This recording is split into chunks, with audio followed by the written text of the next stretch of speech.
রাজধানীর milestone school and কলেজে বিমান দুর্ঘটনায় নিহত বীর শিক্ষিকা মাহিরিন চৌধুরীর সমাধিতে শ্রদ্ধা জানিয়েছে বাংলাদেশ বিমান বাহিনীর প্রধান। বুধবার রাতে বিমান বাহিনী প্রধানের পক্ষ থেকে বিমান বাহিনীর গ্রুপ ক্যাপ্টেন মোমিনুল ইসলামের নেতৃত্বে একটি প্রতিনিধি দল নীলফামারী জলঢাকা পৌরসভার বগুড়া গাড়িতে উপস্থিত হন। সেখানে মাহিরিনের স্বামী এবং 2 সন্তান এবং স্বজনদের সমবেদনা জানিয়ে তাদের খোঁজ খবর নেয় প্রতিনিধি দলটি। পরে স্বজনদের সাথে নিয়ে বগুড়া গাড়ি স্কুল অ্যান্ড কলেজ সংলগ্ন কবরস্থানে মাহিরিনের সমাধিতে ফুল দিয়ে শ্রদ্ধা জানায় প্রতিনিধি দল। সবশেষে মাহিরিনের রুহের মাগফিরাত কামনায় মোনাজাত করেন তারা।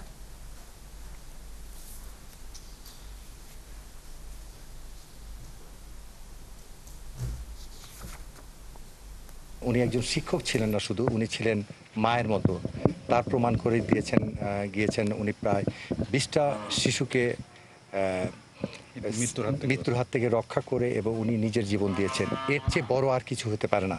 সো ওনার বাংলাদেশ বিমান বাহিনীর প্রধান এবং বাংলাদেশ বিমান বাহিনীর পক্ষ থেকে তার রুহের মাগফিরাত করছি, এবং তার জন্য আমরা দোয়া করতে এবং তার পরিবারবর্গের সবার ধৈর্য এবং শক্তি দান করুক এই কামনাই করছি। আমরা এই জন্য এখানে এসেছি।